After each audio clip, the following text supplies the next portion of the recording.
खबर आप तक पहुंचाएंगे। लाहौर हाई कोर्ट ने मोहम्मद खान भट्टी को प्रिंसिपल सेक्रेटरी तैनात करने के मुकदमे में परवेज इलाही की जमानत मंजूर कर ली है। मजीद जानेंगे डॉन न्यूज़ के नुमाइंदे राना बिलाल से।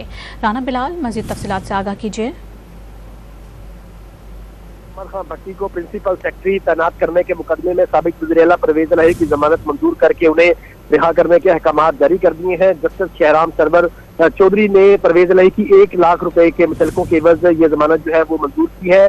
परवेज इलाही की जानिब से उनके वकील आमर सईद रां एडवोकेट अदालत में पेश हुए और उनकी जानिब से ये दलाइल दिए गए कि जुडिशल मैजिस्ट्रेट ने इसी मुकदमे में मोहम्मद खान भट्टी को डिस्चार्ज कर दिया है और परवेज इलाही के वज़ीर आला बनने से कबल ही प्रिंसिपल सेक्रेटरी का नोटिफिकेशन जारी किया गया था और ये नोटिफिकेशन भी परवेज इलाही ने नहीं, चीफ सेक्रेटरी पंजाब की जानिब से जारी किया गया था और इस मुकदमे में चीफ सेक्रेटरी को मुल्ज़म नहीं बनाया गया।